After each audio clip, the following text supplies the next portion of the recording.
সকাল সকাল আমি আর ঠাকুমা মিলে বসে পড়েছি পেঁয়াজ বানাতে। কারণ ওই কটা মতো পেঁয়াজই করব, কারণ কালকে ওই বড় জামাইবাবু এসেছে তো। আমি এই কিছুদিন রয়েছি, আমি ইচ্ছা করে কোনো মুড়ি খাবার করিনি, মা বলছিল। তবে ওই দুটি মতো চানাচুর রান্না করিয়েছিলাম ঠাকুমাকে, ওই দুটি দুটি করে আমার মুড়ি খাবার হয়ে যাচ্ছিল। তো একার জন্য আর কোনো মুড়ি খাবার করার ইচ্ছা ছিল না, কারণ মাও বলছিল খাবো না আর ঠাকুমাও বলছিল খাবো না, তো সেই কারণে আর কোনো মুড়ি খাবার করিনি। আপনাদের কাছে প্রথমেই ক্ষমা চেয়ে নিচ্ছি, কালকে কোনো বড় ব্লগ দিতে পারিনি, তার কারণটা না হয় কালকে বলে দেব। আজ হলো বুধবার আর এখন বাজবে ওই সকাল 8টা মতো। এখন থেকেই আজকের ব্লগটি আমি শুরু করছি। আশা করছি আজকের ব্লগটি আপনাদের ভালো লেগে থাকবে। তো আপনারা হয়তো ভাববেন যে আজকে বুধবার কি করে হলো। আপনাদেরকে তো বললাম কালকে কোনো ভিডিও দিতে পারিনি। কালকে বৃহস্পতিবার গেছে, বৃহস্পতিবারে কোনো ভিডিও দিতে পারিনি। তবে এই ভিডিও শ্যুটটা বুধবারে আমি করে রেখেছিলাম। তো আজ হচ্ছে শুক্রবার, আজকে আমি এই ভিডিওটা আপলোড দিচ্ছি। তো সেই কারণেই বলছি যে আজকে বুধবার আর সকাল 7টার থেকেই আমি ভিডিওটি আরম্ভ করেছিলাম। তো ওই ভিডিও শ্যুটটা করা হয়েছিল কিন্তু এডিট করা হয়নি, তো সেই কারণেই বিশেষ করে আর ভিডিওটা আপলোড করা হয়ে ওঠেনি। আর বিশেষ করে আমাদের পরশু দিনকে সারা রাত কারেন্ট থাকেনি, তো সেই কারণে ফোনের চার্জও ছিল না, একদম লো ব্যাটারি হয়ে গিয়েছিল। তো একদম ওই বেলা 12টা বাজবে, তো সেই মুহূর্তে কারেন্ট এসেছিলো। আর সোনামায়ের পাপারও ফোনটা বিশেষ কাজে দরকার ছিল, তো ও একটু কাজের জন্য নিয়ে গিয়েছিল। তো যাই হোক, সেই কারণে বুধবারের ভিডিওটি আজকে দিলাম। তো এই যে পেঁয়াজগুলি নিয়ে এসে আমি ভালো করে মাখিয়ে ওই যে কিছু মতো ছাকা হয়েছে, তারপরে বড় জামাইবাবু খেতেও চলে এসেছে। তো বড়দি বললো ওই 4টে মতো দে, তো জামাইবাবুকে দিয়ে দিই, তারপরে বাদ বাকিগুলো ছাক। এই যে আমার সব কটা পেঁয়াজই ছাকা কমপ্লিট হয়ে গিয়েছে। দাঁড়ান, আমিও একটা গরম গরম নিই, দেখি কেমন খেতে লাগছে। ভাবলাম যে তোলার থেকেই নিই, তোলারগুলো অল্প পরিমাণে ঠান্ডা হয়ে যাবে। তো দেখলাম যে না, ওপরের একটা মুচমুচে দেখেই নিই খেতে কেমন লাগছে। এতে কিন্তু দারুণ লাগছিল। পেঁয়াজিটি ছাকা কমপ্লিট হয়েছে, তারপরে বড়দি হাঁকাহাঁকি করছিল যে বুনু একবার এখানকার একটা জিনিস দেখবি। তো আমি বললাম কি বটে? ওই যে এই যে চুনো মাছ এনেছে, তো নিবি কি? আমি বললাম যে নিবি তো নে, কারণ বড় জামাইবাবু বললো খেতে পছন্দ করে, আর বড়দিতে ওই সাইডে বললো এইসব মাছ খুব একটা পাওয়া যায় না, তো সেই কারণেই বিশেষ করে নেওয়া। নাহলে আজকে খুব একটা নেওয়ার ইচ্ছা ছিল না, কারণ আজকে বড় মাছও নেওয়া হয়েছে। আর কালকে যেহেতু বৃহস্পতিবার রয়েছে, সেই কারণে একটু কেমন লাগছিল। তো বললাম যে যদি আজকের মধ্যে শেষ করে দিতে পারিস তাহলে না হয় নিয়ে নে। আর বড় জামাইবাবু বলছিল ওই যে সব থেকে ছোট ছোট যে মাছগুলি রয়েছে ও মাছগুলি নিতে, ওই মাছগুলি নাকি খেতে বেশি মিষ্টি লাগে। তো সেই কারণেই বড়দি একটু খুঁটে খুঁটেই মাছগুলো নিচ্ছিল। আর বড়দি বলল বুনু ওই টিঙারি মাছ রয়েছে, ওগুলি না হয় সোনা মায়ের জন্য নিচ্ছি, কারণ ওই মাছগুলি খুব উপকার, তাহলে ঝোলের সাথে ফেলে দেবো, ওই ঝোলের থেকে তুলে তুই না হয় একটু বেছে বেছে খাইয়ে দিবি। চলুন এই মাছগুলি বেছে নিই, এই মাছগুলি বাছতে অনেকক্ষণই টাইম লাগে। দিদাও এসেছে মামা বাড়ির, কারণ আমার গ্রামেই মামা বাড়ি। আর মাকে আজকে আবারও চেক আপে নিয়ে যাবে। ওই যে মা রেডি হয়ে বসেছিল, তো মাকে বললাম তুমি কেন ওই রোদ্দুরটাতে বসে রয়েছো? আজকে সকাল থেকে সেরকম কোনো রোদ্দুর উঠেনি, তবে তবু একটু আভাটা লাগছিল তো, আর গরম গরম ভাবও ছিল। তো সেই কারণে মাকে বললাম তুমি ভিতরে যেয়ে বসো, গাড়ি এলে না হয় বের হবে। তো সেই কারণে মা ভিতরকে গেল।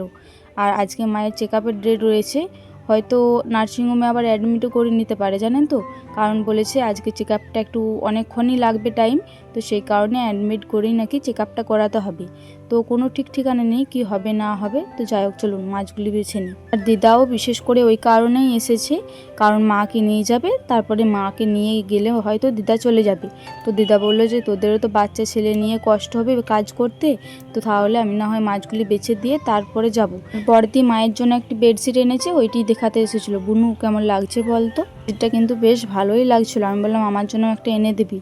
তো এই যে ওইদিকে দেখছি আবার গাড়িও চলে এসেছে। তো দাদা বললো যে সবাই রেডি হয়ে গিয়েছে, সবাই বলতে আজকে মা, দাদা ভাই আর বড় জামাইবাবু এই 3জনা মিলেই যাবে। এই যে সকলেই রেডি হয়ে এরপরে বেরিয়ে পড়েছে। আমরা আর মাছটা বাছিনি, ওই মাছটা রেখে দিয়েছি, মা আরে যাক, তারপরে না হয় আবার বাছতে আরম্ভ করবো। না মাও ঘুমাচ্ছিল জানেন তো, এই যে উঠি ওই মামামের কলে চেপে গিয়েছি। আমি মাকে বললাম নিতে হবে না, কারণ মায়ের শরীরটা একটু খারাপ লাগছিল। তো চলুন দাঁড়ান, মা আরে গাড়িতে চাপুক।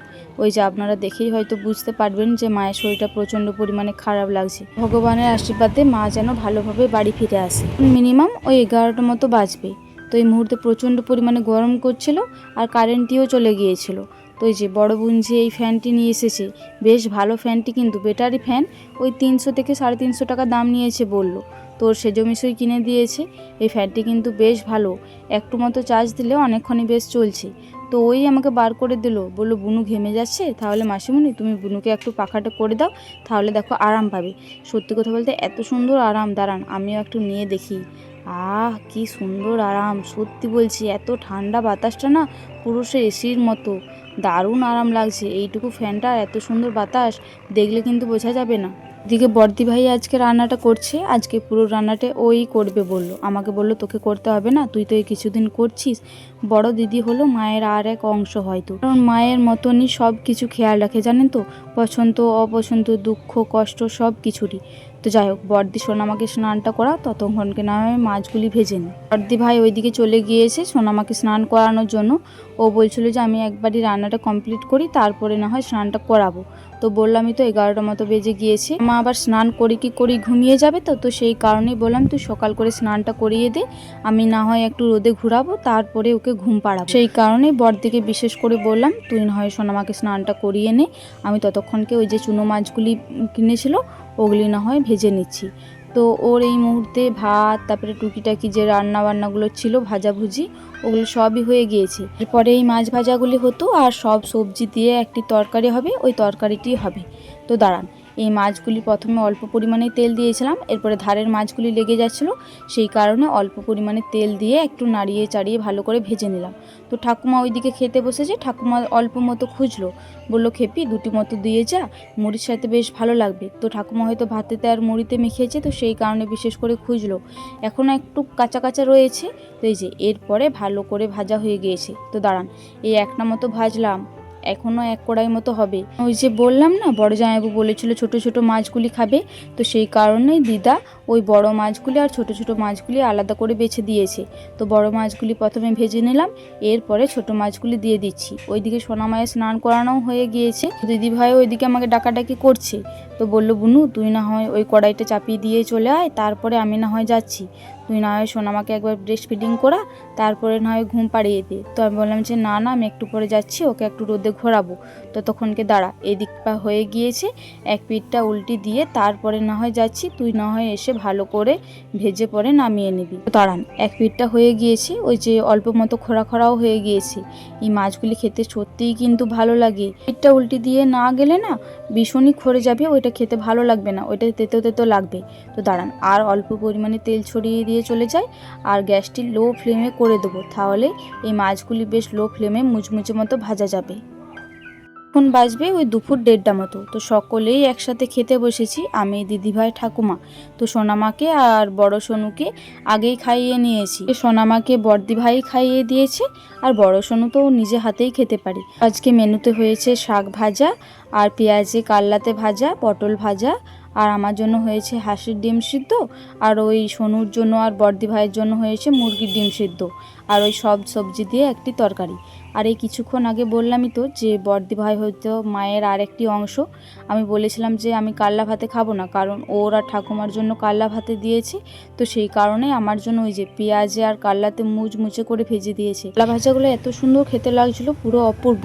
আর এদিকে একটি ডিম সিদ্ধও করে দিয়েছে, অনেকদিন খাইনি তো আজকের খাবারটি তৃপ্তি সহকারে খেয়েছি। এখন মিনিমাম ওই 3টে 3:30 মতো বাজবে। এই যে দেখুন, সোনামায়ের চোখে এখনো পর্যন্ত ঘুম নেই, জানেন তো।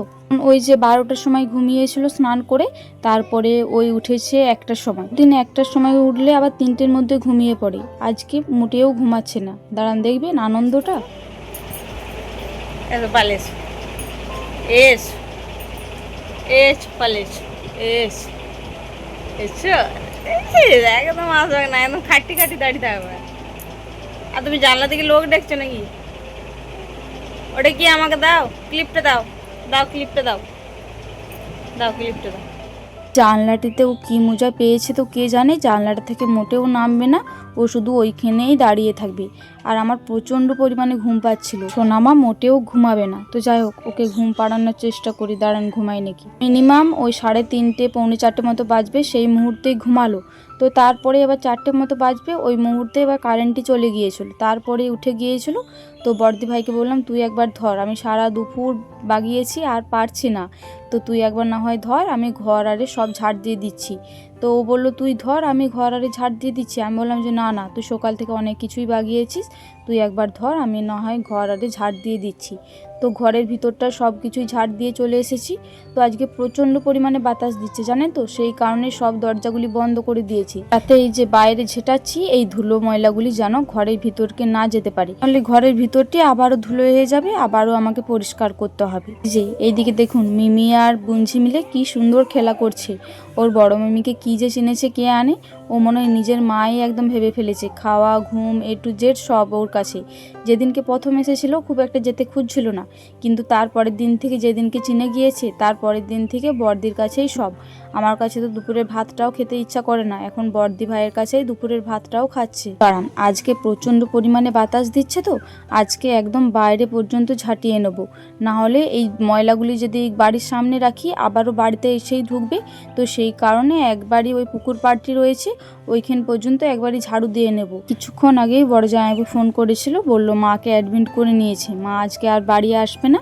আজকে মেজু জামাইবাবু আর মেজদি ভাইয়ের আসার কথা আছে, তো ওরা হয়তো এতক্ষণকে বেরিয়েও গিয়েছে, বড়দি ভাইকে ফোন করেছিল, তো সেই কারণে একটু বিশেষ করে তাড়াতাড়ি করার চেষ্টা করছি। তো চলুন আজকে ঝাড়ু দিতে দিতেই আজকের ভিডিওটি শেষ করি, আবারও দেখা হবে পরবর্তী কোনো ভিডিওতে। ততক্ষণে সকলে খুব ভালো থাকবেন আর সুস্থ থাকবেন। আর আজকের ভিডিওটি ভালো লেগে থাকলে একটি লাইক, কমেন্ট, শেয়ার আর সাবস্ক্রাইব করে আমার এই ছোট্ট চ্যানেলটির পাশে থাকবেন।